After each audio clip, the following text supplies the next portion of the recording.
James moved carefully through the battlefield, his medical scanner sweeping back and forth as he searched for signs of life. The device's soft beeping was the only sound besides the distant rumble of artillery and the crunch of his boots on the rocky ground. His dark combat armor was scratched and dented, evidence of the day's brutal fighting. He had been searching for 3 hours, but found only the dead. His own unit was gone, wiped out in the initial assault.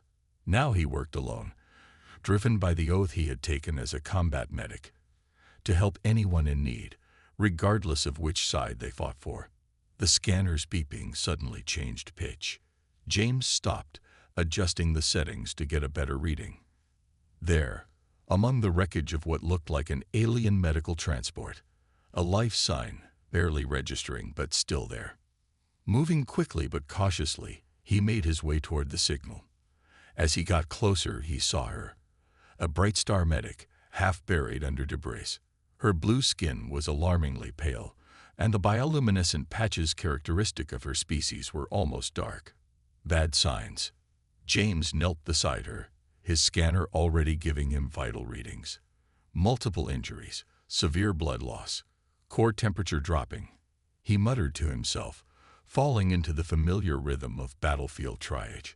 The Bright Star's eyes were closed, but a slight flutter of her chest showed she was still breathing. He reached for his medical kit, then hesitated for a split second. 2 hours ago, her people had been trying to kill him. But looking at her now, he saw not an enemy but a fellow medic, someone who, like him, had come to this battlefield to save lives, not take them. Working quickly, James pulled out a universal plasma substitute. It wasn't perfect for Bright Star physiology, but it would help with the blood loss. He attached the bag to an auto-injector and carefully placed it in her arm. Next came the portable heat generator, which he set up nearby to combat the falling temperature. "Hang in there," he said softly, though he knew she couldn't hear him. "I'm not letting you die out here." The debris pinning her lower body was his next challenge. James examined the fallen cabinet carefully. Moving it wrong could make her injuries worse, but leaving her trapped wasn't an option. Night was coming, and with it, temperatures that would kill them both if they stayed exposed.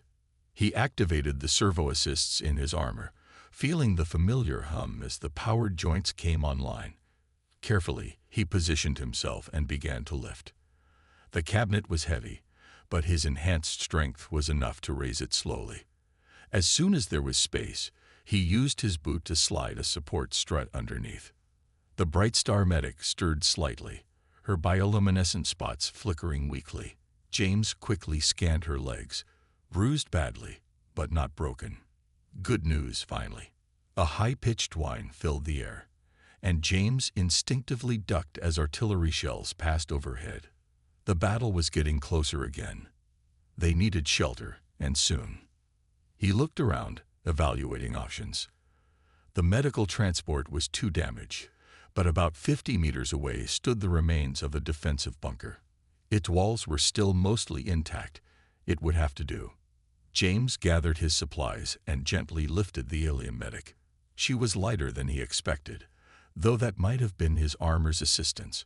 Her skin felt cool against his armored hands, too cool. The plasma substitute was helping, but she needed proper medical attention soon. "Don't worry," he said, starting toward the bunker. "I've got you. Just stay with me." As if in response, one of her bioluminescent patches glowed slightly brighter. James smiled behind his helmet. He had seen too much death today. This one, at least, he could save. The sun disappeared behind the horizon as he carried her to safety, casting long shadows across the battlefield. The night would be dangerous, but they would face it together. A human and an alien, both dedicated to preserving life in the midst of war. The battlefield fell silent as the last echoes of gunfire faded into the orange sky. Smoke rose from burning vehicles and twisted metal scattered across the rocky ground. May lay still among the wreckage of her medical transport, her pale blue skin growing darker as blood seeped from a wound in her side. Her eyes, large and silver, like all members of her Bright Star species, blinked slowly as she tried to stay conscious.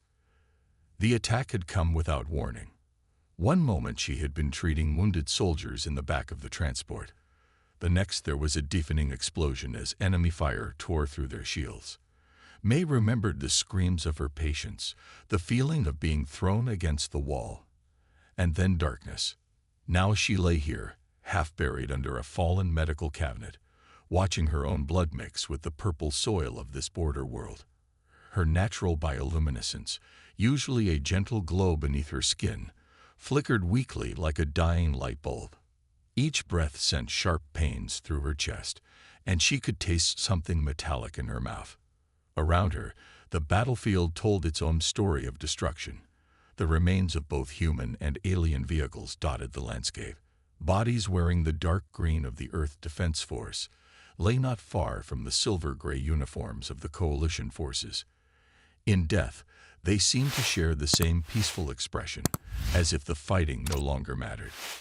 May tried to move her arm to reach the medical scanner attached to her belt, but pain shot through her shoulder. She bit back a cry, her luminescent spots flaring briefly with the effort. The cabinet that trapped her lower body shifted slightly, sending fresh waves of agony through her legs. She wasn't sure if they were broken or just badly bruised. Without her scanner, she couldn't tell how bad her injuries were. The sun was starting to set, casting long shadows across the battlefield. May knew that on this planet, nightfall brought temperatures well below freezing. Without shelter or medical attention, she wouldn't survive the night. Her training told her exactly how long it would take to die from blood loss or exposure. The knowledge wasn't comforting. She thought about her family back home, her parent group waiting for news, her younger siblings who had been so proud when she joined the medical corps. They had believed in the cause, in protecting their worlds from human aggression. Now, looking at the dead scattered around her, May wondered if anyone really knew what they were fighting for anymore.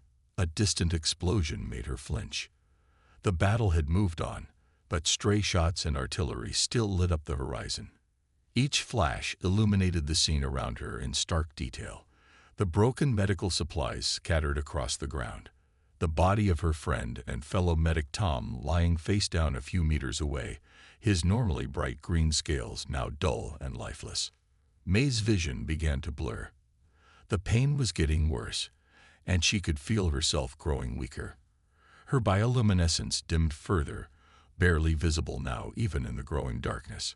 She tried to focus on her breathing, using the meditation techniques she had learned during her medical training. In, out, each breath a small victory against the creeping darkness. A sound caught her attention, the crunch of boots on rocky ground. Someone was walking through the battlefield. May's heart raced. Friend or enemy? She tried to turn her head to look, but her neck muscles wouldn't cooperate. The footsteps grew closer, accompanied by the soft beeping of what sounded like a scanner. May wanted to call out, to signal for help, but fear kept her silent. Her people had been fighting the humans for so long that the sight of their dark armor struck terror into the hearts of even the bravest coalition soldiers. If it was a human patrol, would they help her or finish what their weapons had started? The footsteps stopped nearby. May held her breath, her dying bioluminescence giving one last weak pulse. Through her fading vision, she saw a shadow fall across her face. Then everything went black. The bunker was cold and dark, but at least it kept out the bitter wind. James had sealed the entrance with debris and emergency thermal sheets, creating a small space that trapped what little heat they had. His portable light cast strange shadows on the concrete walls as he worked. May drifted in and out of consciousness, her silver eyes opening occasionally to watch the human medic move around their shelter. Her bioluminescence had strengthened slightly, creating a soft blue glow that mixed with the artificial light. The plasma substitute was working, but she still felt weak. "Your body temperature is rising," James said, checking his scanner. "That's good. The universal plasma seems compatible enough with your system." He spoke in a calm, steady voice, the kind used to soothe injured patients. May tried to speak, but her throat was too dry. James noticed and quickly brought a water container to her lips. The liquid was warm and had a strange taste, probably filtered through his human medical equipment. But it helped. "Thank you," she managed to say. Her voice was rough but clear. "Why? Why did you help me?" James continued checking her vital signs as he answered. "I'm a medic. That's what we do." He paused, looking at her torn medical uniform. "Just like you." A distant explosion made them both turn toward the sealed entrance. The battle was still raging somewhere out there, but it felt far away now, like a storm on the horizon. "My unit," May said, trying to sit up slightly. "Did you find any others?" James gently helped her adjust her position before answering. "I'm sorry. The transport was. There were no other survivors." He watched her face carefully, seeing the grief wash over her features. "My unit is gone too. Direct hit from artillery this morning." May's bioluminescent spots dimmed slightly, an involuntary response to emotional pain among her people. "This war, it makes no sense anymore. Do you even know why we're fighting?" "Territory disputes, resource claims, the usual reasons they give us," James replied, checking the seal on the entrance. The temperature outside had dropped well below freezing, and their shelter was getting colder. "But no, it doesn't make sense. Not when you look at the cost." They sat in silence for a while, each lost in their own thoughts.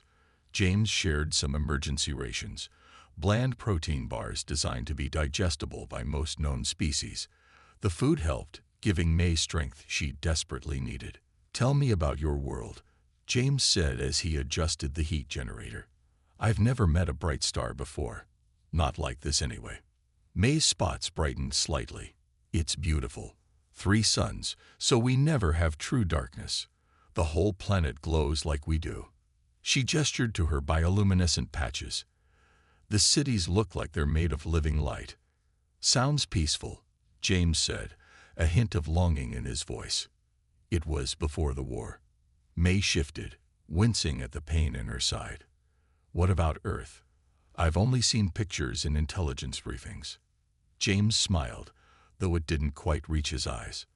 "One sun, but thousands of colors. Oceans, deserts, forests, everything you can imagine. My home was near mountains that touched the clouds." A strange sound from outside interrupted their conversation. Both froze, listening intently. It came again, a low, rumbling growl that seemed to vibrate through the bunker's walls. "What was that?" May whispered, her bioluminescence dimming instinctively. James checked his scanner, his expression growing serious. "Large heat signature. Moving closer." He reached for his sidearm. The battle must have attracted the local wildlife. This planet's predators are supposedly quite aggressive. The growl came again, closer this time. May tried to stand, but James gently pushed her back down. "Save your strength," he said quietly. "We might need it before this night is over." They could hear heavy footsteps now, circling their shelter. Something big was out there, and it had found them. The creature's claws scraped against the bunker's outer wall, sending chills down both James and May's spines. James checked his sidearm's charge. Only half power after the day's fighting. Not enough to take down something big. "How good is your night vision?" he whispered to May, keeping his eyes on the sealed entrance. "Better than yours," she replied, her voice equally quiet. "My species evolved under 3 suns. We can see well in any light condition." She paused, then added, "And I can make light." James looked at her bioluminescent patches, which were now glowing steadily. "Can you make them brighter?" May nodded slowly, understanding his plan. "Much brighter. Bright enough to blind most creatures temporarily. But," she gestured to her injured side, "it takes energy I might need for healing." A massive impact shook the bunker, and bits of concrete dust rained down from above. The predator was testing their shelter's strength. James moved closer to May, helping her into a better position. "If that thing breaks through, we won't have to worry about healing," he said grimly. "Can you stand?" May gripped his arm and pulled herself up, gritting her teeth against the pain. "I can stand." Just, just give me a moment. Another impact, harder this time. A crack appeared in their makeshift barrier. Through it, they caught glimpses of the creature, scales glinting in the moonlight, eyes glowing with reflected light, teeth longer than James's combat knife. Native apex predator, James muttered. Triangle-headed viper wolf. Intelligence reports warned us about these. They hunt in the dark, and they don't give up once they pick a target, May finished. We studied them too. The barrier creaked ominously. James positioned himself between the entrance and May, weapon ready. When it breaks through, wait for my signal. Hit it with everything you've got. May steadied herself against the wall, gathering her strength. Her bioluminescent patches began to pulse slowly, building power like a charging battery. The final impact came with a deafening crash. Their barrier exploded inward, and the viper wolf burst through in a shower of debris. It was enormous, easily 3 meters long, with a triangular head full of razor-sharp teeth. Its 6 legs ended in hooked claws, and its scales shifted color to match its surroundings. James fired 3 quick shots, the energy bolt striking the creature's armored hide with little effect. The viper wolf lunged forward, its massive jaws snapping at him. Now, James shouted, diving to the side. May's entire body flared with brilliant blue-white light, filling the bunker with the intensity of a small sun. The viper wolf reared back, its sensitive eyes overwhelmed by the sudden burst. It thrashed wildly, slamming into the walls. James didn't waste the opportunity. He rushed forward, firing directly into the creature's now exposed throat, its only vulnerable spot. The viper wolf screamed, a sound that shook dust from the ceiling. But it wasn't finished. Blinded and wounded, it lashed out with its tail, catching James in the chest. He slammed into the wall, his weapon clattering away. May, despite her injuries, pushed herself forward. Her light grew even brighter, focused now into concentrated beams from her hands, a defensive ability her species rarely revealed to outsiders. The energy struck the viper wolf's eyes, and this time the creature retreated, scrambling backward through the broken entrance. They could hear it thrashing outside, its cries of pain and fury fading as it fled into the night. May collapsed, her light dimming to its normal gentle glow. James rushed to catch her before she hit the ground. "That was incredible," he said, helping her sit. "I didn't know your species could do that." May managed a weak smile. "We all have our secrets. Thank you for trusting me with your life." "Thank you for saving it," James replied, already checking her vital signs. The energy display had drained her, but her wounds hadn't reopened. "Rest now. I'll find a way to reseal the entrance." As James worked to secure their shelter again, May watched him with new understanding. Together, they had faced death and survived. Out here, far from the politics and propaganda of their respective sides, they had found something rare: trust. Dawn was approaching, but the bunker remained dark, except for May's soft blue glow. She sat propped against the wall, watching James check her vital signs for the 3rd time in an hour. His face had grown increasingly worried with each scan. "Something's wrong," he said finally, showing her the medical readout. "Your body is rejecting the universal plasma. I've never seen this reaction before." May studied the display, her silver eyes narrowing. "It's not your fault.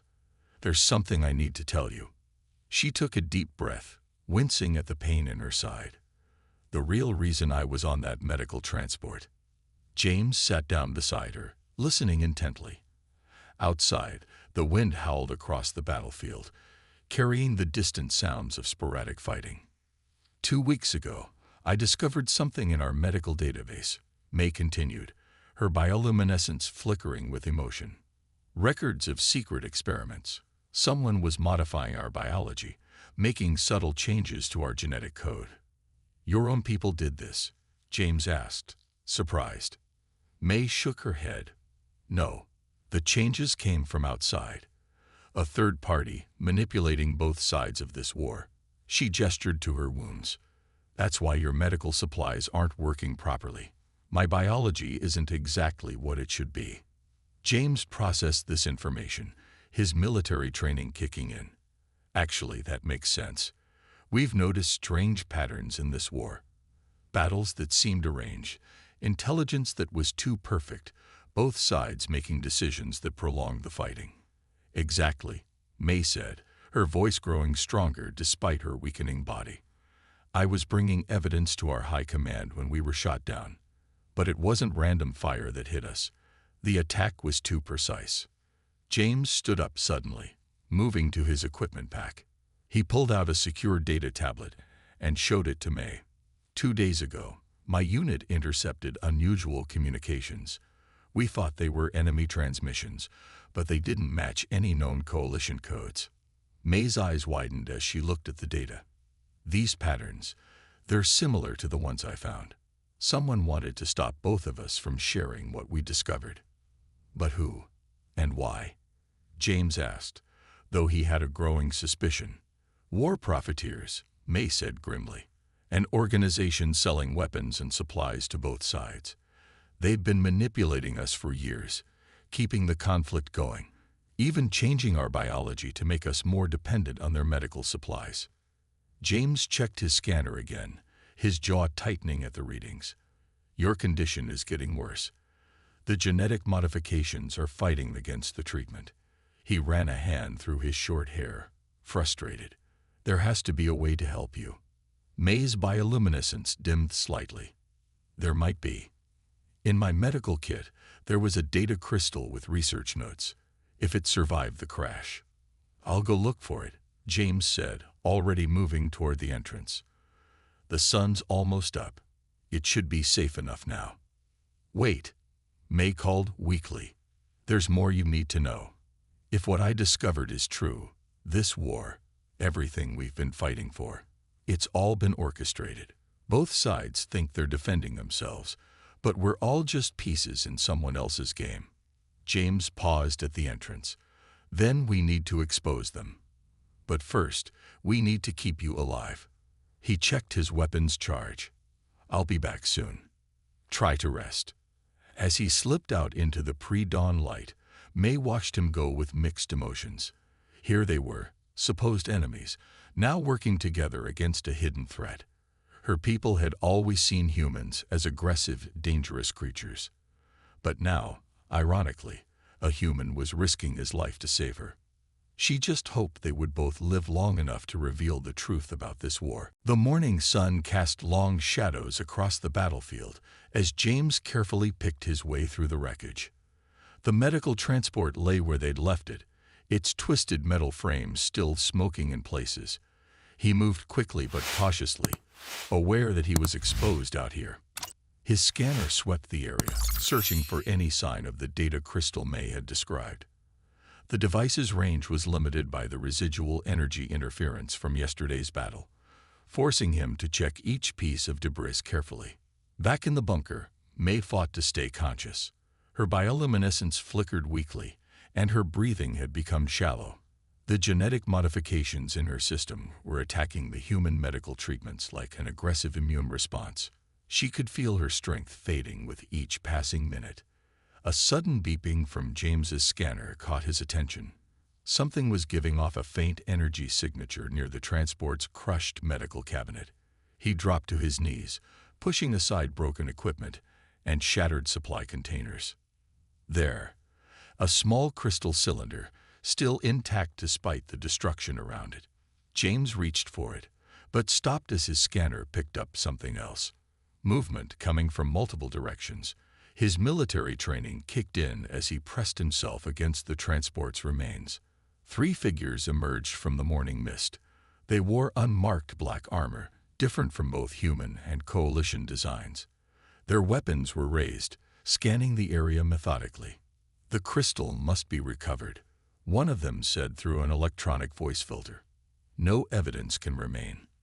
James's mind raced.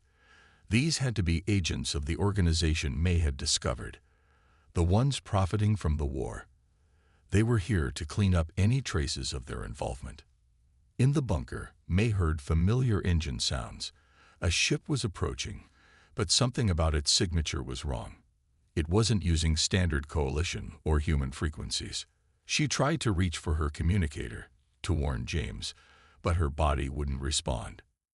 James watched as the black armored figures moved closer to his position. He couldn't reach the crystal without exposing himself, and he couldn't fight all three with his half-charged weapon. But without that data, May would die, and the truth about the war would stay buried. Making his decision, James pulled a small device from his medical kit, an emergency beacon meant for calling evacuation ships. He modified its frequency to broadcast on all channels and threw it as far as he could away from his position. The distraction worked.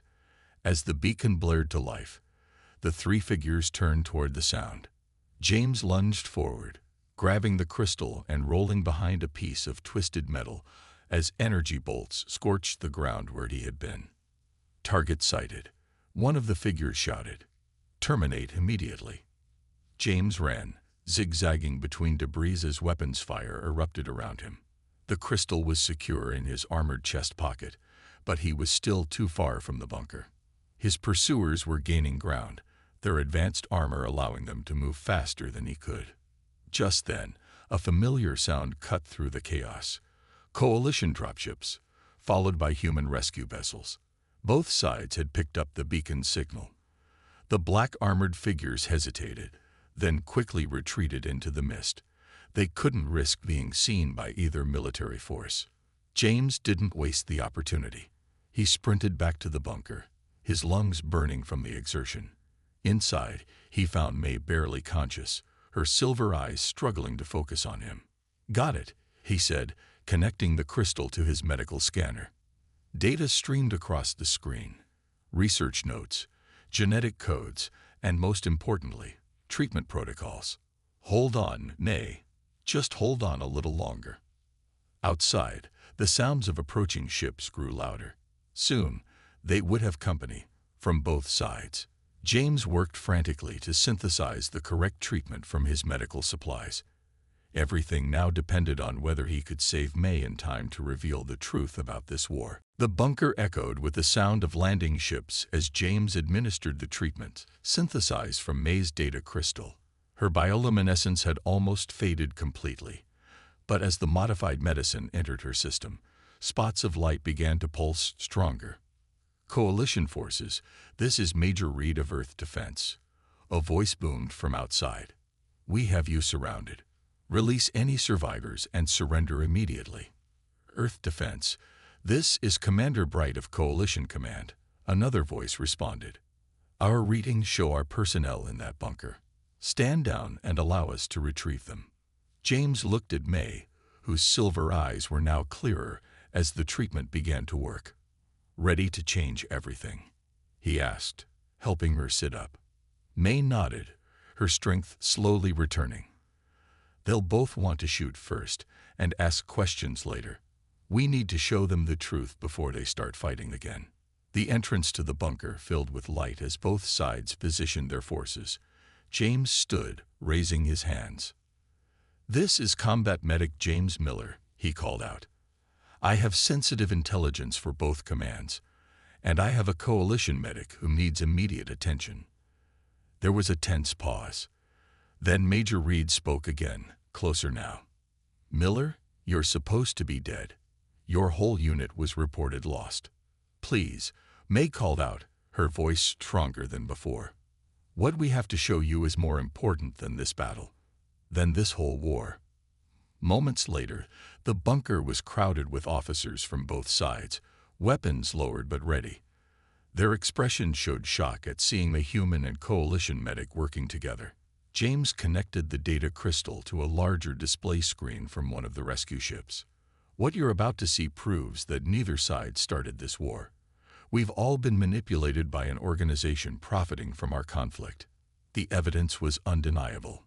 May's research data showed the genetic modifications, while James's intercepted communications revealed the pattern of manipulation.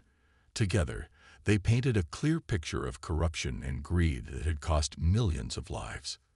"These same people tried to silence us this morning," James added, describing the black armored figures. They've been working to keep this war going, selling weapons and supplies to both sides. Our medical transport wasn't shot down by humans, May explained, now standing with James's help. It was targeted because I discovered their plans, just as they tried to eliminate James's unit when they intercepted similar information. The officers studied the data in stunned silence. Years of hatred and suspicion began to crack in the face of overwhelming evidence. Major Reed was the first to speak. If this is true, then every battle, every death, was orchestrated, Commander Bright finished, looking at her former enemy with new understanding. But they made a mistake, James said, gesturing to May. They thought leaving us for dead would bury the truth. Instead, it showed us that we're not so different after all. May's bioluminescence glowed strongly now, her recovery progressing thanks to the proper treatment. A human risked his life to save an enemy, then trusted me enough to help expose this deception. Perhaps that's what they feared most, that we would see past our differences. The next few hours passed in a blur of activity. Both commands called for immediate ceasefire orders. Investigation teams were assembled. The evidence was transmitted to both governments, and the hunt for the hidden organization began. 1 month later, May and James stood on a platform before a mixed crowd of humans and coalition species. They were being honored for their role in ending the war, but more importantly, they were announcing the formation of a new joint medical response team. The same skills that helped us survive can now help others, May told the audience, her bioluminescence bright with emotion. Human and coalition medicine working together, saving lives instead of taking them. James smiled at his former enemy, now his closest friend. Sometimes, he added, the greatest healing comes from learning to trust those we were taught to fear. Above them, ships from both fleets flew in formation, no longer as adversaries, but as partners in a hard-won peace. The war was over, not through force of arms, but through the simple act of two medics choosing to save each other.